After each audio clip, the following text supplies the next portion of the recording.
Сайн мэцхан уу Камжа ТV байна.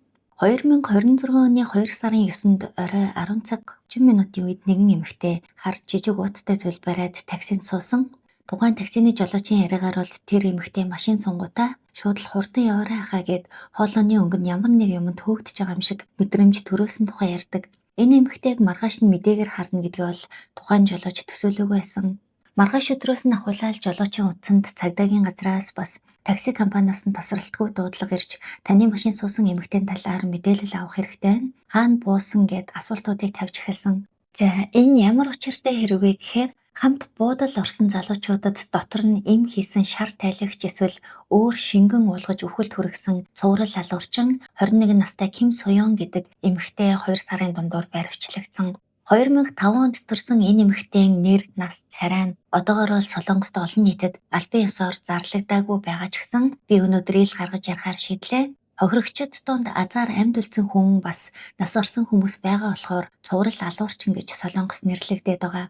Хэргийг бүр эхнээс нь он цагийн дараалалтай ярих юм бол оны өмнө буюу 2025 оны 12 сарын 14-нд орой 11 цагт Кёнгэ аймгийн Намянжу хотод Ким Суён Эй гэх найз залуугийнхаа хамт кофе шопт байхдаа энэ ядаргаа тайлагч байгаамаа гэд нэг зүйл уулгасан.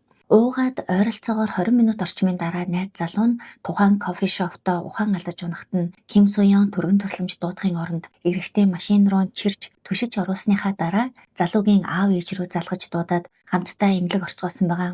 Азар залуу 2 хоногийн дараа ухаан орж амьд үлдсэн.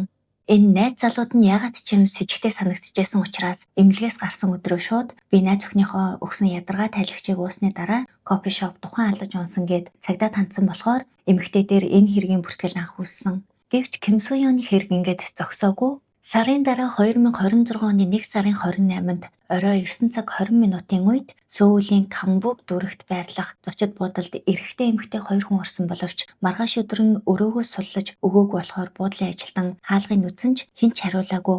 Мастер түлхүүрээрээ хүчээр онгойлгоод ортол эрэгтэй нас барсан байдалтай олдсон.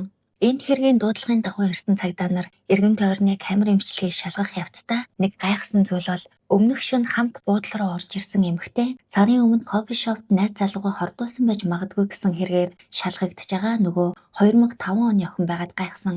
Сэжиг авсан цагдаа нар шууд нэгжлэг хийх зөвшөөрлийн хүсэлтээ гаргаад дуудаж байцаах хуваараа төлөвлөөж явж байсан.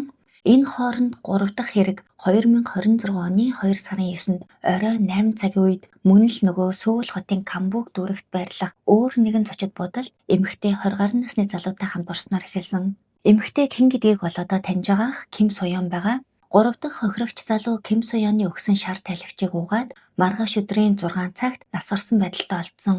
Буудлын ажилтан анх цагдаа дуудахдаа энэ залуу амьсгалахгүй байна. Биеинд хүсчихсэн хамар амных нь ойролцоо бүйлдсэн болов гэмээр шингэн ялгарсан харагдчихээн. Бас өрөөнд шар аригны лааз байна. Уусан бололтой гэж утсаар мэдээлэл өгсөн. CCTV-гийн бичлэгээр Ким Суён өмнөх оройн залуутай хамт буудлал руу орж ирээд яг 2 цагийн дараа өрөөнд нь хүргэлтийн хоол ирж тэрнээс 10 минутын дараа 2 гартай ууттай юм бариад буцаж гарсан. Нэг гартаа хүргэлтийн хоол, нөгөө гартаа шарталт тайлдаг ундаа гэж залуу дуулгасан шингэнийг хийсэн саваа хар уутанд хийчихсэн гарч исэн байгаа. Ингээд бичлэг эхлэхэд яригдсан таксины жолоочийн машинд суугаад тэр чигтээ гэртээ харсан. Энэ бүх залуучуудтай Ким Суён инстаграмаар танилцаад хаяа чат бичдэг тимч дотн бие биенээ мэддэг болоод утсан хүмүүс бол байгаагүй. Энэ нас орсон 2 залууд Ким Суён өөрөө эхэлж өнөөдөр өрөө аваад хамт бай. Миний дуртай махны газар байдаг юм аа. Тэр газар зөвхөн хүргэлтээр л хоол гаргадаг болохоор буудалд идэ. Жохон ууд сууя гэж төрүүлж дуудсан болж таарсан. Ингээд хамт байх хугацаанд Ким Суёны өгсөн шингэнийг уугаад асуудал үүсгэсэн байгаа. За 2025 оны 12 сараас эхлээд 2026 оны 2 сар хүртэлх энэ 2 сар гарны дотор болсон 3 удаагийн хэрэг байна. Азар нэг амьд үлдсэн хүн байгаа. Хэдийгээр цагдаа нар эхний кофе шоп ухаан алдсан хэргийг мэдчихсэн ч хэтэрхий ноцтой байдлаар авч үзэлгүй шуурхай ажиллахгүй хойшлуулснаас болоод 2 дахь, 3 дахь хохирогчд үүслээ гэж Солонгосын иргэд их шүмжилж байна. Ялангуяа нас орсон хохирогчдын ар гэрийн хамгийн их гомдолтой байгаа зүйл нь хүүхдүүд нь нас орсон шалтгааныг цагдаагийн зүгээс огт хэлээгүй болохоор шалтгааныг нь ч мэдэхгүй оршуулах ёслол хийсэн. Гэтэл нэг өдөр гэнэт цагдаа залгаад хүүхдүүдийнхаа нас орсон шалтгааныг удахгүй мэдээнээс олж хараарай гэж хэлсэн нь Тэр гашуудалд байгаа сэтгэл санааны бэлтгэлгүй байгаа хүмүүст маш хүнд цохилт болсон гэж өмгөөлөгчөөрөө дамжуулж хэлсэн. 2-3 дахь хохирогчдын ар гэр нэг өмгөөлөгч хөлсөлсөн байгаа маань цагдаа нар ар гэр бүлийнхэнд нь хүүчин хүнд алагдсан байж магадгүй гэдэг үннийг хэлэхгүй байсан шалтгаан нь оны өмнө кофе шопт гарсан хэргийг нухацтай шалгаж хэрэгтнийг барихгүй өөрсдөө хойшлуулж явсаар хагаад дараагийн хүмүүс амиа аллаа гэдгийг мэдхгүй гэж айсандаа нуугаад байсан гэж үзээд маш гомдолтой байгаа. За цагдаа нар хамгийн түрүүнд Ким Сойон яагаад сайн танихгүй хүмүүсээ хөнөх ямар шалтгаан байгааг гайхсан. Эхний хэргийн амьд үлдсэн хохирогч залуу өөрийгөө би Ким Сойонтой уулзаад сар гарan болж байгаа найз залуу нь намайг цаг гарan жолоо бариад ядарч байгаа. Ядаргаа тайлагч уучих гэсэн гэж цагдаа нарт хэлсэн ч Ким Сойон би найз охин бишээ гэж хариулж байсан. Ажлын шалтгаанаа тайлбарлахдаа би залуучуудтай уулзаж баг зэрэг ууж амттай хоол идэх дуртай. Гэвч энэ залуучууд надтай унтах хүсэлтэй байсан болохоор баг зэрэг үзэл бодлын зөрчил гараад зүгээр чимээгүй хурдан унтуулад үлдээхийн тулд нойрны эм хийсэн шар тайлах ундааг уулгасан гэж мэдүүлсэн. Гэхдээ энэ мэдүүлэг кофе шоп тухайн алдсан залуугийн нөхцөл байдалтай бас бит хоёр маргалдаагүй инээлдэд зөв зүгээрсэн гэсэн мэдүүлэгтэй нь огт таарахгүй байгаа. Цагдаа нар гэрт нь нэгжлэг хийх явцад маш их нойрсуулах юм бас аль хэдийн бэлдээд найруулж уусгаад тавьчихсан эмтэй шар тайлах бэлтгэл ундаанууд маш олноороо олцсон. Хэн нэгэнтэй маргалдаж үзэл бодлын зөрчил гарах юм байна гэдгээ мэдээд урдчилж унтуулах ундаагаа аваад гарна гэдэг бол байх боломжгүй зүйл. Бас чат GPT-гээс эмийг ямар хэмжээтэй уувал өвхөл төрж болох вэ, согтууруулах ундаа хэрэгэлсэн үедээ уувал яах вэ гэдэг хайлтуудыг хийсэн байсан. Тийм болохоор аллах үйлсэн шалтгаанаа худлаа мэдүүлсэн гэж үзэж байгаа. Дээрээс нь Ким Сойон тэр нойрны эмийг архитай хольж уувал маш аюултай гэдгийг ч мэдчихсэн мөртлөө би энэ нойрны эмийг эмнэлэгт очиж үзүүлэхдээ бичүүлж авдаг, жороор олгодог юм баамаа. Би өөрөө уугаад зүг зүгээр байдаг болохоор үнэхээр өхөн гэж бодоогүй гэдэг зүйлийг ярьсан. Хамгийн аимшигтай нь мөрлөгийн явцад эхний залууд уулгасан эмний хэмжээ өхөлд хүргээгүй болохоор дараагийн 2-3 дахь хохирогчид уулгасан шар тайлагчид хийсэн эмний хэмжээ 2 дахин их байсныг олж мэдсэн. Тэгэхээр юу ч болж исэн өхөлд хүргэнэ гэсэн зорилготой үйлдэл болохыг харуулж байгаа. Энэ тохиолдолд хүн болгон энэ 21 настай охин чинь psychopath хүн юм шүү гэж Солонгосын нийгэм тэр чигтээ үзэж одоогийн байдлаар тестийн хэмжээнд явж байгаа ч гэсэн psychopath хам шинжтэй гэдэг нь бол баттай гэж олон цагдаагийн профайлрууд анзаарч ярьсан байгаа. Залуучуудад уулгасан ядаргаа тайлагч шингэн болон шар тайлагч дотор хийсэн нойрны эмийг бензодиазепин гэж нэрлэдэг. Энэ эмнээс гадна бас өөр олон эм холсон болохоор найрлах нь маш өндөр концентрацтай хүчтэй хор болж хувирсан байгаа. Бас дээрэс нь энэ охин удаан хугацааны турш сэтгцэн эмнэлгүүдээр явж эмчилгээ хийлгэх нэрийдлэр бичүүлж авсан нойрсуулах, тайвшруулах бүх эмээ өөрөө хэрэглэхгүй нэг уутанд бүгдийг холиод тавьчихсан байсан. Хэрвээ өөрөө уухайсан бол яагаад тэр олон төрлийн эмийг нэг уутанд хийгээд хадгалсан нь бас с ิจ гтэй. Задлан шинжилгээний хариугаар энэ төрлийн сэтгцийн нойрсуулах үйлчилгээтэй эм бэлтгэлийг их хэмжээгээр хэрэглэсний дараа цогтууруулах ундаа уух юм бол тархины төв мэдрэлийн систем саажиж амьсгалж чадахгүй болдог гэдэг дүгнэлт гарсан байгаа. Яг тийм адилхан шинж тамдиг хохирогчид дээр задлан шинжилгээгээр гарсан байсан. Ким Сойоны гэрээс маш олон хоосон сав олцсон нь магадгүй энэ 3 гэмтэргээс өөр хохирогчид байгаа байх гэсэн таамаглалыг цагдаа нар гаргаж байгаа. Ким Сойон өөрөө бол яг одоогийн байдлаар илэрсэн 3 хохирогчоос өөр хүн байхгүй. Өнөөдрийг хүртэл тэр залуучуудыг алах гэсэн ямар ч санаа бодол байгаагүй. Би төрүүлж аваад дахиж холбоо бариагүй болохоор тэд нар өгснэг ч мэдээгүй байсан гэж мэдүүлсээр л байгаа. Би уухаар зүгээр байдаг болохоор тэр хүмүүсийг ч гэсэн зүгээр унтаад үлдчихээн гэж ойлгосон. Би санаатай хийгээгүй гэдэг зүйлийг ярьж байгаа.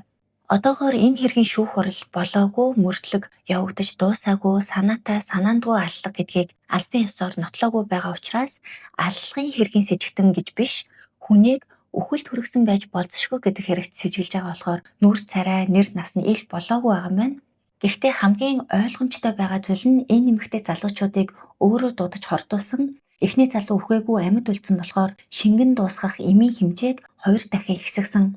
Урдчилж бэлдээд тавьчихсан гэрээс нь олдсон эмтэй ундаанууд гээд бүх зүйл төлөвлөгөөтэй байгаа нь харагдаж байгаа. Энэ хэрэг олон нийтийн хэрэгслээр яригдах тусам цагдаа нарын сэжиг үнэн байсан байна гэдг нь батлагдсан. Уржигдраас эхлээд нэмэлт тохирогч нар гарч ирсэн. Кофе шопт хорцсон залуу анхных нь байгаагүй. Тэр залууг хордуулахаас сар гарны өмнө буюу 2025 оны 10 сарын 25-нд хамт караокед архиуж ясан залуу бас ухаан алдаад Ким Сойон өөрөө яралтай түргэн тусламжид дуудлага өгсөн байсан бүртгэл олдсон. Энэ хэрэг ч гэсэн кофе шопын хэрэгтэй адилхан байгаа.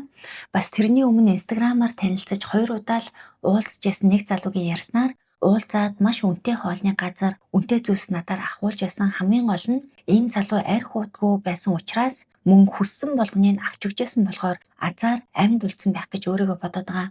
Тэгэхээр цаашдаа ч гэсэн хохирогчд бол нэлээд гарч ирэх шинжтэй байгаа. Ким Соёнтой хамт сурдаг байсан 10 жилийн найзуудынх нь ярьснаар бол ахлах сургуулийн 2 дугаар ангид байхад нь ангиас нь мөнгө, нүдний шил, октоодын гоо сайхны хэрэгслүүдийг алга болдог байсан. Нэг удаа ангиас нь чихвч алга болоод чихвчээ алдсан охин хуучин хэрэгжилжсэн бараагаа зардаг сайтад өөрийнх нь чихвчийг зарна гэж тавьсан байгааг хараад багштайгаа хувилдаж худалдан авахар хамт очиход Ким Соён ирснээр найзуудынхаа эд зүйлийг хулгай хийдэг байсан болоход баригдаж сургуулаасаа хөөгдөжсэн байна. За мэрэгчлэтнүүд Ким Соёныг кофе шопын хэргийн дараа цагдаад шалгагдаж байгаагаа мэдсэн хэрнээ шоронд орохоос өмнө нэг ч гэсэн хүн илүү хохироо гэсэн тийм төлөв харагдаж байна.